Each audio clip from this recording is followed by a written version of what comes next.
സാക്ഷി തുടങ്ങുന്നു. ആദ്യം ഫസ്റ്റ് റിപ്പോർട്ട്.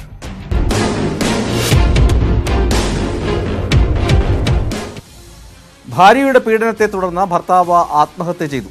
തിരുവനന്തപുരം തിരുവല്ലം സ്വദേശി ഹരിശ്രീയാണ് ജീവനൊടുക്കിയത്. ഭാര്യയും ഭാര്യ വീട്ടുകാരും ഹരിശ്രീയെ മർദ്ദിച്ചിരുന്നതായും ആരോപണമുണ്ട്.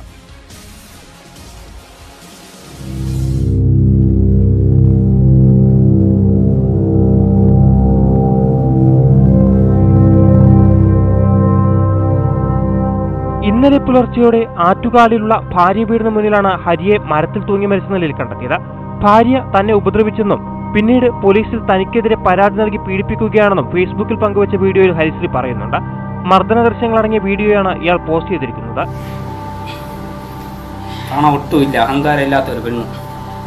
അച്ഛൻ കുറെ കള്ളപ്പണം അവിടെ നിന്ന് ഉണ്ടായിക്കൊണ്ട് വന്ന് വെച്ചു കൊടുത്തു. പണത്തിന്റെ അഹങ്കാരം ഒട്ടും കാണിച്ചിട്ടില്ല.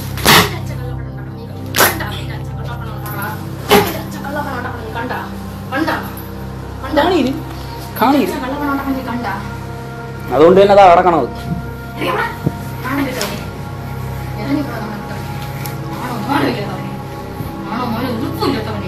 നീ ഇനി പോവൂല തന്നെ. കോളി ചുമ്മാ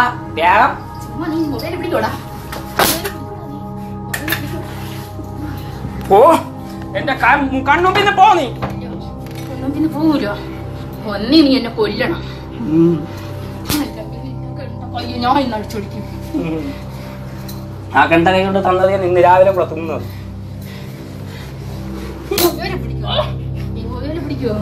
മരത്തിൽ തൂങ്ങി നിൽക്കുന്ന ഹരിയുടെ മൃതദേഹം നാട്ടുകാരാണ് ആദ്യം കണ്ടത്. പോസ്റ്റ്മോർട്ടത്തിന് ശേഷം മൃതദേഹം സ്വന്തം വീട്ടുവളപ്പിൽ സംസ്കരിച്ചു. തിങ്കളാഴ്ച വൈകിട്ടാണ് ഹരിയുടെ ഫേസ്ബുക്ക് പോസ്റ്റ് പ്രത്യക്ഷപ്പെട്ടത്. ഭാര്യ, ഭാര്യയുടെ പിതാവ്, സഹോദരി എന്നിവർക്കെതിരെയായിരുന്നു വീഡിയോയിലെ ആരോപണങ്ങൾ. 1.5 വർഷം മുൻപാണ് ഹരിയുടെ വിവാഹം നടന്നത്. വിവാഹശേഷം 2 മാസം സ്വന്തം വീട്ടിൽ താമസിച്ച ഇരുവരും പിന്നീട് ഭാര്യ വീട്ടിലേക്ക് മാറുകയായിരുന്നു. ഞാൻ പോയാലും ഇവര് എന്നെ കൊണ്ട് കഴിയണ രീതിയിൽ ഞാൻ നോക്കി. ഇവളെ നന്നാവട്ടെ എല്ലാം ക്ഷമിച്ചു, പലതും ക്ഷമിച്ചു. 1 കൊല്ലം ഞാൻ ഇതിനു മുമ്പേ ഒരു ആത്മഹത്യക്ക് ശ്രമിച്ചതാണ്. കാരണം ഞാൻ കയറി ചെന്നപ്പം ഇവളും അപ്പുറത്തെ വീട്ടിലെ മിച്ചർ നിറയ്ക്കണ അവനുമായിട്ട് കാട്ടിൻ്റെ ഇടയിൽ നിന്ന് സംസാരിച്ചുകൊണ്ടിരിക്കുന്നത് ഞാൻ കാണുകയാണ്. എന്നിട്ട് ഞാൻ അത് ഇന്നും ഒരാടുത്തും പുറത്ത് പറഞ്ഞിട്ടില്ല. കാരണം എൻ്റെ ഭാര്യയാണ്. അവൾ പുറത്ത് പറഞ്ഞ നാണക്കേട് ഞാൻ ഒന്നും പുറത്ത് പറയാത്തതെന്ന് വെച്ച് കഴിഞ്ഞാൽ എൻ്റെ അമ്മയ്ക്കും എൻ്റെ അച്ഛനും പോലും ഇപ്പം അറിയാൻ പാടില്ല. പുറത്ത് പറയാത്ത എന്തെന്ന് വെച്ച് കഴിഞ്ഞാൽ എൻ്റെ ഭാര്യയാണ്, എൻ്റെ കൂടെ ജീവിക്കണം എന്നൊക്കെ എനിക്ക് ആഗ്രഹമുള്ളത് കൊണ്ട് ഇവളെ പല തെറ്റുകളും ഞാൻ ക്ഷമിച്ചു. ഇവർക്ക് 2 പേർക്കും, ഇവർക്ക് ഇവളെ അനിയത്തിക്കും രാവിലെ ആകുമ്പോൾ ഇറങ്ങി ഇവിടെ നിന്ന് പോകണം. വീട്ടിൽ നിന്ന് വണ്ടി കുറേ പൈസ ഞാൻ ഉണ്ടാക്കിക്കൊണ്ട് കൊടുക്കണം. ഇവളെ ഉരുപ്പടിയൊക്കെ മാറ്റി ഞാൻ പണയം വെച്ചെന്ന് പറഞ്ഞു. ഇത് ഇവർക്ക് 2 പേർക്കും കറങ്ങാൻ പോകാൻ 1 ദിവസം കൊടുക്കാൻ എൻ്റെ കയ്യിൽ തികയാത്തത് കൊണ്ട് ഞാൻ കൊടുത്താണ് ഞാൻ ഇപ്പം ഈ ഗതിയായത്. ജീവിക്കണമെന്ന് ആഗ്രഹമുള്ളത് കൊണ്ട് പലതും ഞാൻ വിട്ടുവീഴ്ച ചെയ്തു. പക്ഷേ ഇപ്പം എന്നെ കൊണ്ട് ഒരു രീതിയിലും ചെയ്യാൻ പറ്റാത്തത് കൊണ്ടാണ് ഞാൻ ഇത് ചെയ്യുന്നത്. എന്നെ സ്നേഹിക്കുന്ന എല്ലാവരും എൻ്റെ അടുത്ത് ക്ഷമിക്കണം, അത്രേ എനിക്ക് പറയാവുള്ളൂ. മുൻപ് വിവാഹിതനായ യുവതിയായിരുന്നു ഹരി വിവാഹം ചെയ്തത്. ആ ബന്ധത്തിൽ ഒരു കുട്ടിയുമുണ്ട്. തുടർന്ന് ഭർത്താവ് ഉപേക്ഷിച്ചപ്പോൾ ഹരി യുവതിയെ വിവാഹം ചെയ്യുകയായിരുന്നു.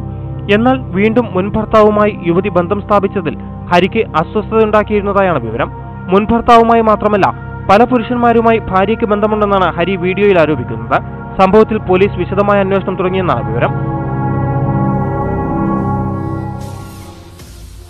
തെലുങ്ക് നടി നാഗജാൻസിയെ ഹൈദരാബാദിലെ താമസ സ്ഥലത്ത് മരിച്ച നിലയിൽ കണ്ടെത്തി. നടി വാതിൽ തുറക്കാത്തതിനെ തുടർന്ന് സഹോദരൻ ദുർഗാപ്രസാദ് പോലീസിൽ വിവരമറിയിക്കുകയായിരുന്നു.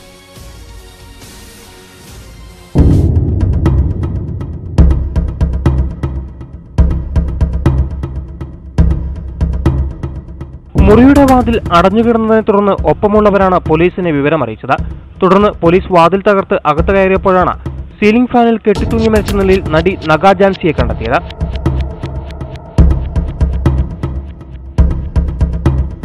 മരണസമയത്ത് നടി അപ്പാർട്ട്മെന്റിൽ ഒറ്റക്കായിരുന്നുവെന്നും മരിക്കുന്നതിന് തൊട്ടുമുൻപ് ഒരാളുമായി ഫോണിൽ സംസാരിച്ചിരുന്നുവെന്നും പോലീസ് പറഞ്ഞു. 6 മാസക്കാലമായി ഇവർക്ക് ഒരാളുമായി ബന്ധമുണ്ടായിരുന്നുവെന്നാണ് പുറത്തുവരുന്ന വിവരം. കൂടുതൽ പരിശോധനയ്ക്കായി ജാൻസിയുടെ മൊബൈൽ ഫോൺ പോലീസ് കസ്റ്റഡിയിലെടുത്തു. 21-കാരിയായ ജാൻസി മാ ചാനലിലെ പവിത്ര ബന്ധൻ എന്ന സീരിയലിലൂടെയാണ് ശ്രദ്ധേയായത്. തുടർന്ന് നിരവധി ചലച്ചിത്രങ്ങളിലും ഇവർ അഭിനയിച്ചു. മൃതദേഹം പോസ്റ്റ്മോർട്ടം നടത്തുന്നതിനായി ഗാന്ധി ഹോസ്പിറ്റലിലേക്ക് മാറ്റിയെന്നും പോലീസ് വ്യക്തമാക്കി. ഭോപ്പാലിൽ സർക്കാർ ഡോക്ടർ സ്വന്തം ഡ്രൈവറെ വെട്ടിക്കൊന്നു. ഡ്രൈവറുടെ ഭാര്യയെ സ്വന്തമാക്കാനാണ് ഡോക്ടർ അരുംകൊല നടത്തിയതെന്ന് പോലീസ് സ്ഥിരീകരിച്ചു.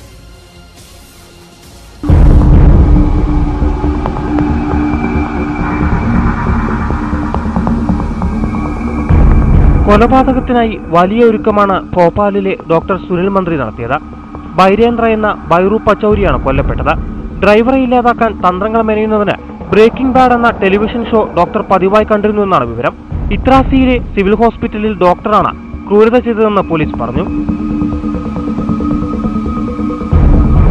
ആനന്ദ് നഗറിലെ ഇരുനില വീട്ടിലാണ് ഡോക്ടർ സുനിൽ ഒറ്റയ്ക്ക് താമസിച്ചിരുന്നത്.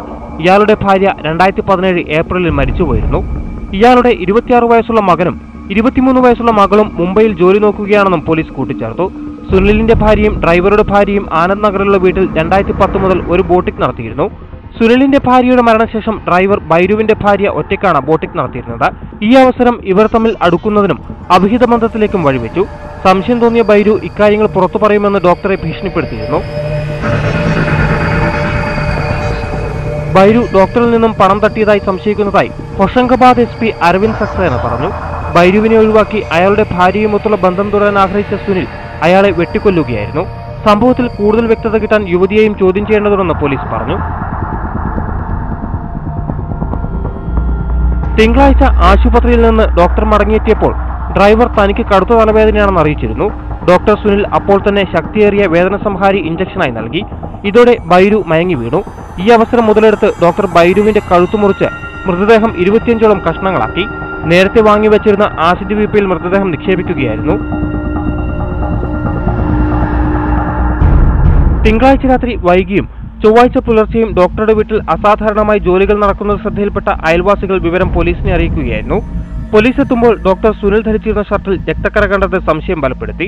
തുടർന്ന് വീടിന്റെ 1ാം നിലയിൽ നടത്തിയ പരിശോധനയിൽ വീപ്പയിൽ ഒളിപ്പിച്ച നിലയിൽ മൃതദേഹാവശിഷ്ടങ്ങൾ കണ്ടെത്തുകയായിരുന്നു.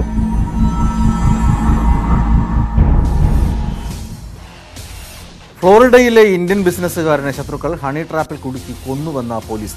വിജയവാഡ സ്വദേശി ചിഗുരുപതി ജയറാമാണ് കൊല്ലപ്പെട്ടത്. സംഭവത്തിൽ റിയൽ എസ്റ്റേറ്റ് ബിസിനസ്സുകാരനായ രാകേഷ് റെഡ്ഡി, ഇയാളുടെ ഡ്രൈവർ ശ്രീനിവാസ് എന്നിവരെ പോലീസ് അറസ്റ്റ് ചെയ്തു.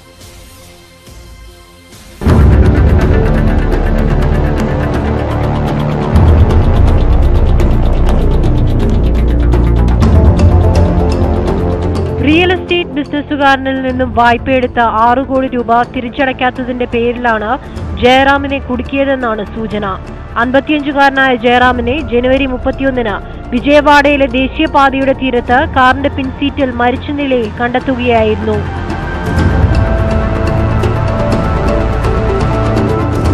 സംഭവത്തെ തുടർന്ന് ബന്ധുക്കളെ അടക്കം നിരവധി ആളുകളെ പോലീസ് ചോദ്യം ചെയ്തിരുന്നു. 4 കോടി രൂപയുടെ വായ്പ തിരിച്ചടയ്ക്കാത്തതിനെ തുടർന്നാണ് കൊലപാതകമെന്ന് കേസ് അന്വേഷിച്ച കൃഷ്ണ ജില്ലാ പോലീസ് SP സർവശ്രേഷ്ഠ ത്രിപാഠി പറഞ്ഞു. കൊല്ലപ്പെട്ട ജയറാം കോസ്റ്റൽ ബാങ്ക് ഡയറക്ടറും express TV Telugu channel managing director మాననం పోలీస్ కూటిచేర్తూ కేసు సంబంధి మనకి వివరాలు ఏం మన దగ్గర లేవు. ఇప్పుడు ఆఫీషియల్లీ అక్కడ నుంచి ఏమైనా కమ్యూనికేషన్ వస్తే definitely will take action. Rakesh റെഡ്ഡിയിൽ നിന്നും 6 കോടി വായ്പയെടുത്ത ജയറാം തിരിച്ചടവ് മുടക്കിയിരുന്നു. തുടർന്ന് ഇയാളെ ഫോണിൽ ബന്ധപ്പെടാൻ ശ്രമിച്ചെങ്കിലും കിട്ടാതെ വരികയായിരുന്നു. പിന്നീട് ഈ ഫോൺ വിച്ഛേദിക്കുകയുമായിരുന്നു. തുടർന്ന് ഒരു സ്ത്രീയുടെ ചിത്രമുള്ള വാട്സ്ആപ്പ് നമ്പറിൽ നിന്നും ജയറാമുമായി ബന്ധപ്പെടുകയും ജൂബിലി ഹിൽസിലേക്ക് വരാൻ ആവശ്യപ്പെടുകയുമായിരുന്നു. ഇത്തരത്തിലെത്തിയ ജയറാമിനെയും ഡ്രൈവറെയും മർദ്ദിച്ച് കീഴടക്കുകയും പണം തിരികെ നൽകാൻ ആവശ്യപ്പെടുകയുമായിരുന്നു. എന്നാൽ 6 ലക്ഷം രൂപ മാത്രമായിരുന്നു ഇയാളുടെ പക്കലുണ്ടായിരുന്നതെന്ന് പിടിയിലായ പ്രതികൾ പോലീസിനോട് പറഞ്ഞു. മർദ്ദനത്തിൽ തലയ്ക്ക് പരിക്കേറ്റ ജയറാം സംഭവസ്ഥലത്ത് വെച്ച് തന്നെ മരിക്കുകയായിരുന്നു. ശേഷം അക്രമികൾ മൃതദേഹം കാറിൽ തന്നെ ഉപേക്ഷിച്ചു പോവുകയായിരുന്നു. കാറിൽ നിന്ന് മദ്യക്കുപ്പികളും കണ്ടെത്തിയിരുന്നു.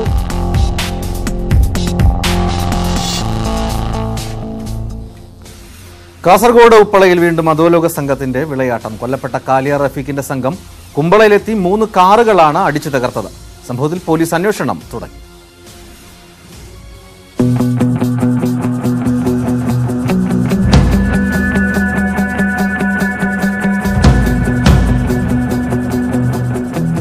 കുമ്പള ബദരിയ നഗറിലെ മുഹമ്മദ് റിയാസിന്റെയും ഇയാളുടെ സഹോദരങ്ങളുടെയും 3 കാറുകളാണ് ബുധനാഴ്ച പുലർച്ചെ 2 മണിയോടെ തകർത്തത്. കൊല്ലപ്പെട്ട കാലിയ റഫീഖിന്റെ സംഘാംഗങ്ങളായ ഉപ്പളയിലെ മുന്ന, റഫീഖ് എന്നിവരുടെ നേതൃത്വത്തിലാണ് അക്രമം അഴിച്ചുവിട്ടതെന്നാണ് ആക്ഷേപമുയർന്നിരിക്കുന്നത്. പുലർച്ചെ 2 മണിയോടെ റിയാസിന്റെ വീടിന്റെ പുറത്തു വന്ന സംഘം റിയാസിനോട് വീടിന് പുറത്തിറങ്ങി വരാൻ ഫോണിലൂടെ ആവശ്യപ്പെടുകയായിരുന്നു. എന്നാൽ റിയാസ് പുറത്തിറങ്ങിയില്ല. എന്താണ് കാര്യമെന്ന് തിരക്കിയപ്പോൾ ഒരു കൊട്ടേഷൻ കിട്ടിയിട്ടുണ്ടെന്നും അത് തീർക്കണമെന്നുമാണ് പറഞ്ഞതെന്ന് റിയാസ് പോലീസിന് മൊഴി നൽകിയിട്ടുണ്ട്.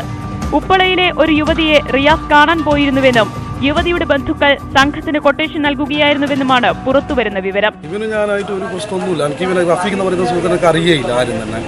ഒരു പ്രാവശ്യം ഇവന് ഇവിടെ തന്നെ ഒരു പെണ്ണിൻ്റെ പ്രശ്നമായിട്ട് ഇവന് ആ നാട്ടുകാർ പിടിച്ചെന്നല്ല പറഞ്ഞിട്ട് ഇവിടെ ചെറിയ പ്രശ്നമെല്ലാം ഉണ്ടായിരുന്നു ഈ റഫീഖിൻ്റെ. ആ കാര്യത്തിൽ എൻ്റെ പേര് ഇവൻ പറഞ്ഞു. അപ്പോൾ അത് പറയുമ്പോൾ ഞാൻ ആ കാര്യത്തിൽ അവൻ്റെ ചങ്ങായിവല്ല ഒന്നുമല്ല, വെറുതെ എൻ്റെ പേര് പറഞ്ഞിട്ട് ഇങ്ങനെ പറയുമ്പോൾ മോശമായി പോകുന്നിട്ട് ഇവനോട് ഞാൻ വിളിച്ച് ചോദിച്ചിന്, നീ ഇങ്ങനെ സംഭവം ചെയ്തിനാ, അത് എൻ്റെ അങ്ങനെ ചെയ്ത് എൻ്റെ പേര് പറയണ്ട, നീ എന്നിട്ടോ നീ എന്നെ ചെയ്തോ, നീ തീർത്തോ, എൻ്റെ പേര് പറയണ്ട, ഇതിൽ എനിക്കെന്ത് റോളില്ല, പിന്നെ നീ അതേ രൂപത്തിലുള്ളല്ലേ, അതുകൊണ്ട് എൻ്റെ പേര് പറയണ്ട.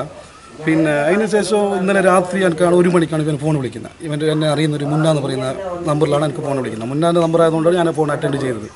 ചെയ്തിട്ട് നമുക്ക് ഇവനെ മുന്നോട് ചോദിക്കുന്നത്, നീ നമ്മളെ ചങ്ങായിമാരെല്ലാം എന്ത് ചെയ്യുന്നു, നീ ഭയങ്കര ഇതാക്കുന്നല്ലോ, നിന്നെ വിടല, നിന്നെ കൊല്ലും, നിന്നെ പ്ലാനിങ് കിട്ടും, നിന്നെ അങ്ങനെ ചെയ്യും ഇങ്ങനെ ചെയ്യും.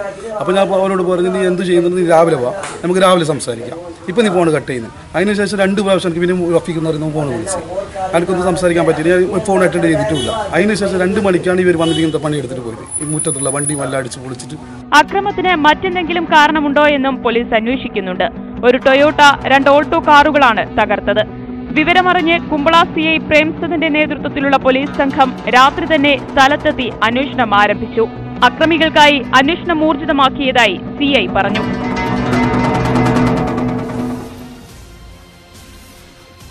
പാലക്കാട് ഒലവക്കോട് റെയിൽവേ സ്റ്റേഷനിൽ 2 കോടിയുടെ കുഴൽപ്പണം പിടികൂടി.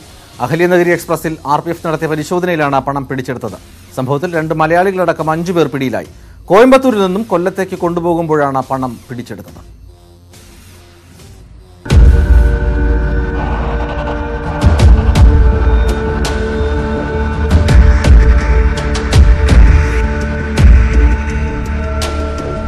രഹസ്യവിവരത്തിന്റെ അടിസ്ഥാനത്തിൽ RPF ട്രെയിനുകളിൽ നടത്തിയ പരിശോധനയിലാണ് കുഴൽപ്പണം പിടികൂടിയത്.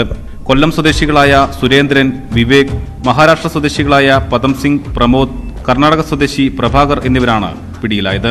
കോയമ്പത്തൂരിൽ നിന്നും കൊല്ലത്തേക്കാണ് പണം കൊണ്ടുപോയതെന്ന് ഇവർ മൊഴി നൽകി. ഷർട്ടിനുള്ളിൽ പ്രത്യേക ജാക്കറ്റ് ധരിച്ച് അതിനുള്ളിലാണ് പണം ഒളിപ്പിച്ചിരുന്നത്. 2000-ന്റെയും 500-ന്റെയും നോട്ടുകളാണ് ഇവരുടെ പക്കലുണ്ടായിരുന്നത്. പ്രതികളെ പിന്നീട് പോലീസിന് കൈമാറി. ട്രെയിനുകളിൽ വ്യാപകമായി കുഴൽപ്പണവും ലഹരി വസ്തുക്കളും കടത്തുന്നുവെന്ന് റിപ്പോർട്ടുകൾ ഉണ്ടായിരുന്നു. ഇതിന്റെ അടിസ്ഥാനത്തിലാണ് പരിശോധന നടത്തിയത്. വരും ദിവസങ്ങളിലും പരിശോധന തുടരുമെന്ന് അധികൃതർ വ്യക്തമാക്കി.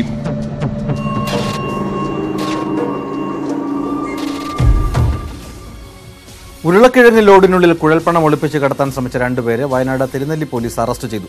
പുതുപ്പാടി സ്വദേശികളായ റഫീഖ്, അഷ്റഫ് എന്നിവരാണ് പിടിയിലായത്.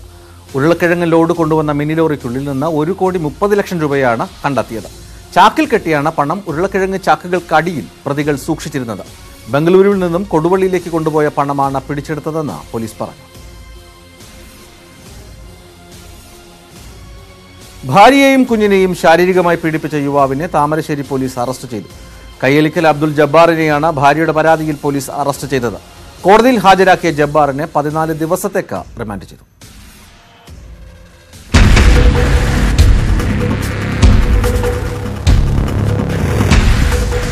താമരശ്ശേരി പുല്ലാഞ്ഞിമേട് ഒറ്റപ്പിലാക്കിൽ ആബിദയുടെ പരാതിയിലാണ് ഭർത്താവ് കയ്യേലിക്കൽ അബ്ദുൽ ജബ്ബാറിനെ താമരശ്ശേരി പോലീസ് അറസ്റ്റ് ചെയ്തത്. 2017 ഡിസംബറിലാണ് ഇവർ വിവാഹിതരായത്. വിവാഹ സമയത്ത് നൽകിയ സ്വർണവും പണവും കൈക്കലാക്കിയ ജബ്ബാർ വീണ്ടും പണം ആവശ്യപ്പെട്ട് നിരന്തരം ശാരീരികമായും മാനസികമായും പീഡിപ്പിച്ചിരുന്നതായി ആബിദയുടെ പരാതിയിൽ പറയുന്നു.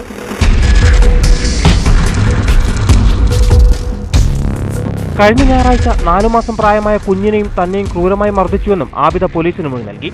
തുടർന്നാണ് ഗാർഹിക പീഡന നിയമപ്രകാരം അബ്ദുൽ ജബ്ബാറിനെ പോലീസ് അറസ്റ്റ് ചെയ്തത്. നേരത്തെ മറ്റൊരു വിവാഹം കഴിച്ച ഇയാൾ ആ ബന്ധം ഒഴിവാക്കിയാണ് ആബിദയെ വിവാഹം കഴിച്ചത്. മോഷണക്കേസിൽ പിടിക്കപ്പെട്ട ഇയാൾ നേരത്തെ ജയിൽ ശിക്ഷ അനുഭവിച്ചിരുന്നതായി പോലീസ് പറഞ്ഞു. താമരശ്ശേരി കോടതിയിൽ ഹാജരാക്കിയ പ്രതിയെ 14 ദിവസത്തേക്ക് റിമാൻഡ് ചെയ്തു. തിരുവനന്തപുരത്ത് പിടിയിലായ കള്ളുപൊടി വിൽപ്പനക്കാരൻ അറുമുഖനെക്കുറിച്ച് ഞെട്ടിക്കുന്ന വിവരങ്ങൾ അന്വേഷണ ഉദ്യോഗസ്ഥർ പുറത്തുവിട്ടു. ആട്ടിയ മാവിന്റെ ബിസിനസ് നടത്തുന്ന അറുമുഖൻ കള്ളുപൊടിയും ധാരാളം വിറ്റിരുന്നുവെന്നാണ് വിവരം.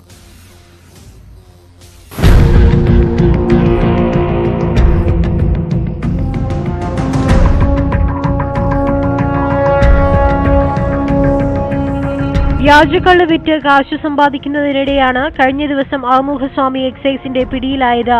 ആറുമുഖസ്വാമി മടിയൊന്നും കൂടാതെ കള്ളുപൊടിയുടെ ചേരുവ വെളിപ്പെടുത്തിയെന്നും എക്സൈസ് സംഘം പറഞ്ഞു. എക്സൈസ് ഇന്റലിജൻസിന് ലഭിച്ച രഹസ്യ വിവരത്തെ തുടർന്ന് സിഐയും സംഘവുമാണ് കരിക്കത്തിന് സമീപത്തെ വീട്ടിൽ നിന്ന് കഴിഞ്ഞ ദിവസം ആറുമുഖസ്വാമിയെ പിടികൂടിയത്.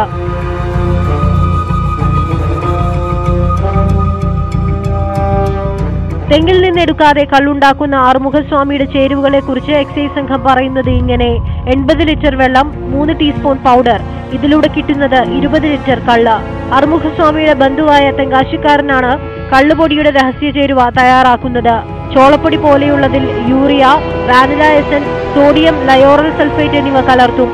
ഇത് മിക്സിയിലടിച്ച് കൂട്ട് തയ്യാറാക്കും. ഇത് വെള്ളവുമായി ചേർത്ത് 20 മിനിറ്റ് ഫ്രിഡ്ജിൽ വെച്ച് തണുപ്പിച്ചാൽ വ്യാജക്കള്ള് റെഡിയാകുമെന്നാണ് പ്രതിയുടെ വെളിപ്പെടുത്തൽ.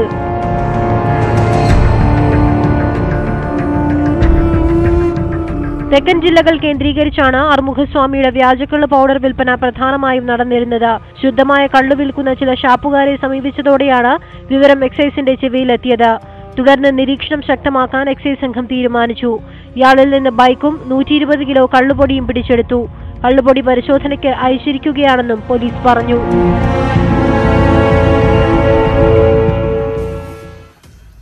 പാലക്കാട് ചിറ്റൂരിൽ 2240 ലിറ്റർ സ്പിരിറ്റ് പിടികൂടിയ സംഭവത്തിൽ പോലീസ് അന്വേഷണം ഊർജിതമാക്കി.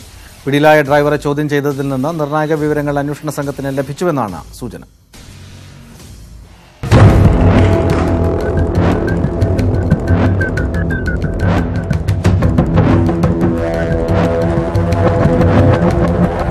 തമിഴ്നാട്ടിൽ നിന്നും കേരളത്തിലേക്ക് മിനി ലോറിയിൽ ഒളിപ്പിച്ചു കടത്താൻ ശ്രമിച്ച സ്പിരിറ്റ് കൊഴിഞ്ഞാമ്പാറ കുലുക്കുപാറയിൽ വെച്ച് കൊഴിഞ്ഞാമ്പാറ പോലീസ് പിടികൂടി. തിങ്കളാഴ്ച വൈകുന്നേരം 4 മണിയോടെയാണ് സംഭവം.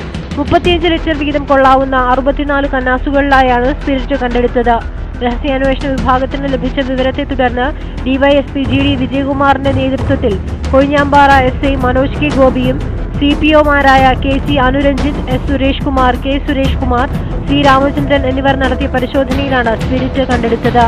തമിഴ്നാട്ടിലെ കോവിൽപാളയത്തു നിന്നും പാലക്കാട് മെഡിക്കൽ കോളേജിന് മുന്നിൽ വാഹനം നിർത്തിപ്പോകാനാണ് നിർദ്ദേശമെന്ന് പ്രതി വെളിപ്പെടുത്തിയെന്നാണ് വിവരം. കുറ്റവാളികളെ ഉടൻ പിടികൂടുമെന്നും പോലീസ് പറഞ്ഞു.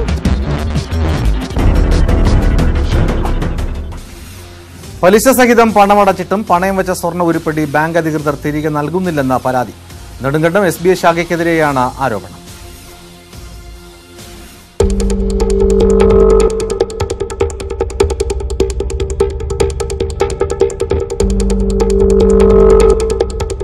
നെടുങ്കണ്ടം മയിലാടുംപാറ സ്വദേശി നെല്ലുവിളയിൽ ബെഞ്ചമിൻ ചെറിയാനാണ് ബാങ്കിനെതിരെ പരാതിയുമായി രംഗത്തെത്തിയത്. കഴിഞ്ഞ വർഷം സ്വർണ്ണപ്പണയത്തിന്മേൽ 16,000 രൂപ നെടുങ്കണ്ടം SBI ശാഖയിൽ നിന്നും വായ്പ എടുത്തിരുന്നു. പണയം തിരികെ എടുക്കണമെന്നാവശ്യപ്പെട്ട് കഴിഞ്ഞ ദിവസം ഇയാൾക്ക് നോട്ടീസ് ലഭിച്ചിരുന്നു. ഇതേ തുടർന്ന് ബാങ്കിലെത്തി പലിശ സഹിതം 17,000 രൂപ ബെഞ്ചമിൻ തിരികെ അടച്ചു. എന്നാൽ മറ്റൊരു വായ്പ പൂർണ്ണമായും തിരികെ അടയ്ക്കാത്തതിനാൽ പണമടച്ചെങ്കിലും സ്വർണം തിരികെ നൽകാനാവില്ലെന്ന് ബാങ്ക് അധികൃതർ ബെഞ്ചമിനെ അറിയിക്കുകയായിരുന്നു.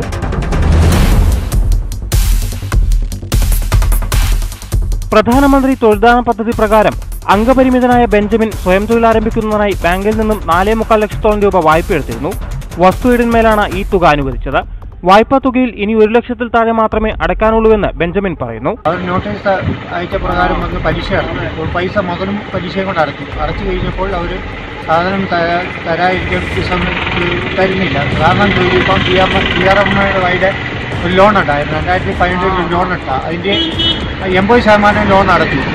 ബാക്കി പ്രളയം കാര്യങ്ങളെല്ലാം വന്നവരുണ്ട് 1 ലക്ഷം രൂപയ്ക്ക് താഴെ ലോൺ അടയ്ക്കാൻ പറ്റാതെ വന്നു കഴിയുമ്പോൾ ആ ലോൺ മൊത്തം ക്ലോസ് ചെയ്താലേ ഒരു ലോൺ തരത്തുള്ളതെന്ന് പറഞ്ഞ് ഈ സ്വർണം പിടിച്ചു വെക്കുകയും സ്വർണം തരാതിരിക്കുകയും ചെയ്തു.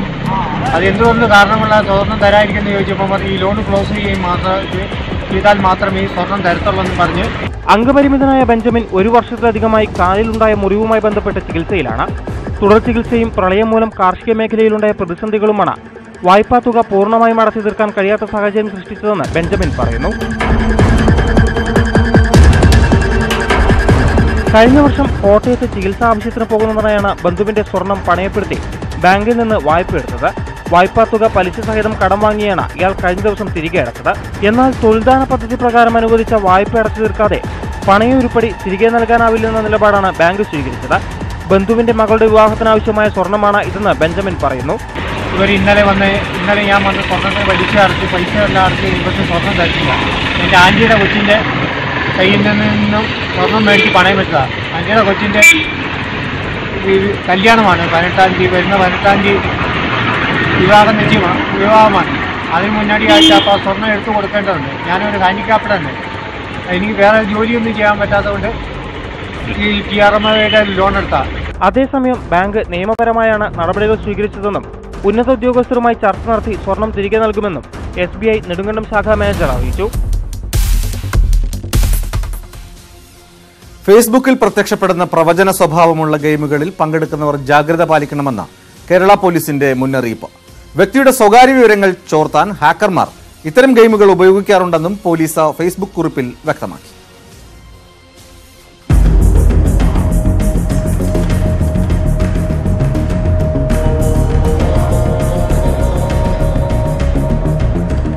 ഫേസ്ബുക്ക് പേജിൽ പ്രത്യക്ഷപ്പെടുന്ന പ്രവചനങ്ങളിൽ വീഴുന്നവർ ജാഗ്രത പാലിക്കണമെന്ന സന്ദേശം കേരള പോലീസിന്റെ ഫേസ്ബുക്ക് പേജിലൂടെയാണ് പൊതുജനങ്ങളിൽ എത്തിച്ചത്. ഇത്തരം ലിങ്ക് വഴി ഫേസ്ബുക്ക് അക്കൗണ്ടിലേക്ക് ഇൻസ്റ്റാൾ ആകുന്ന ആപ്പുകളിലൂടെ വിവരങ്ങൾ ചോർത്തിയെടുക്കാനുള്ള അവസരവുമാണ് തട്ടിപ്പുകാർക്ക് ലഭിക്കുന്നതെന്ന് പോലീസ് ചൂണ്ടിക്കാട്ടുന്നു.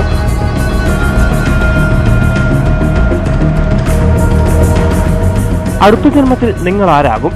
നിങ്ങളുടെ മരണവാർത്ത എന്തായിരിക്കും? ഇതിഹാസങ്ങളിൽ നിങ്ങളുമായി സാമ്യമുള്ള കഥാപാത്രമാരാണ്? തുടങ്ങിയ യുക്തിരഹിതമായ പ്രവചനങ്ങളുമായി ഫേസ്ബുക്കിൽ പ്രത്യക്ഷപ്പെടുന്ന ലിങ്കുകൾ ഉപയോഗിച്ച് പരീക്ഷണം നടത്തുന്നവരാണ് ജാഗ്രത പാലിക്കേണ്ടത്. ഇത്തരം ലിങ്കുകൾ ക്ലിക്ക് ചെയ്യുന്നതിലൂടെ പ്രവർത്തന സജ്ജമാകുന്ന ആപ്ലിക്കേഷനുകളിലൂടെ അക്കൗണ്ടുകൾ ഹാക്ക് ചെയ്യപ്പെടാനും അതിലൂടെ സ്വകാര്യ വിവരങ്ങൾ നഷ്ടമാകാനും സാധ്യതയേറെയെന്ന് പോലീസ് മുന്നറിയിപ്പ് നൽകുന്നു.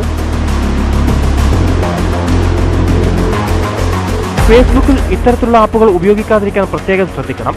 ഇതുപോലുള്ള ആപ്ലിക്കേഷനുകൾ ഇൻസ്റ്റാൾ ചെയ്തവരുടെ ആയിരക്കണക്കിന് അക്കൗണ്ടുകൾ ഹാക്ക് ചെയ്യപ്പെട്ടതായി കണ്ടെത്തിയിട്ടുണ്ട്. പരിചയമില്ലാത്ത വിദേശികളുടെ ഫ്രണ്ട് റിക്വസ്റ്റ് അവഗണിക്കണം. അവർ തരുന്ന ലിങ്കുകൾ തുറക്കരുത്. മലയാളികളുടെ അടക്കം 500-ലധികം ആളുകളുടെ ഫേസ്ബുക്ക് അക്കൗണ്ടുകൾ ഇതിനോടകം ഹാക്ക് ചെയ്യപ്പെട്ടു കഴിഞ്ഞുവെന്നും പോലീസ് വ്യക്തമാക്കുന്നു.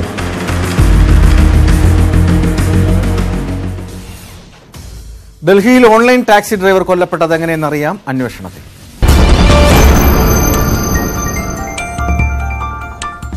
ഓൺലൈൻ ടാക്സി ഡ്രൈവറെ യാത്രക്കാരായ ദമ്പതികൾ കൊലപ്പെടുത്തിയ ശേഷം കാറുമായി കടന്നുകളഞ്ഞ സംഭവത്തിൽ ഞെട്ടിക്കുന്ന വിവരങ്ങൾ ഡൽഹി പോലീസ് പുറത്തുവിട്ടു. ഡ്രൈവറുടെ മൃതദേഹം 3 കഷണങ്ങളായി വെട്ടിനുറുക്കി ഓടയിൽ തള്ളിയ ശേഷമാണ് പ്രതികൾ കാറുമായി കടന്നുകളഞ്ഞത്. ദമ്പതികളെ പിന്നീട് ഗാസിയാബാദിലെ ഒരു പ്രദേശത്ത് നിന്നും പോലീസ് അറസ്റ്റ് ചെയ്തിരുന്നു. ഈ റിപ്പോർട്ടോടുകൂടി സാക്ഷി പൂർണ്ണമാകുന്നു. നമസ്കാരം.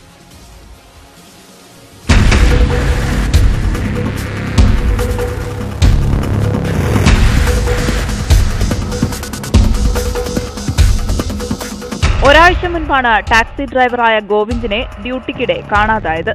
ഗോവിന്ദിന്റെ ഹുണ്ടായ് എക്സെന്റർ കാർ തട്ടിയെടുക്കാനാണ് ദമ്പതികൾ ക്രൂര കൊലപാതകം നടത്തിയതെന്ന് പോലീസ് സ്ഥിരീകരിച്ചു. പശ്ചിമ യുപിയിൽ കാർ വിൽക്കാൻ ശ്രമിക്കുന്നതിനിടെയാണ് ദമ്പതികൾ അറസ്റ്റിലായത്.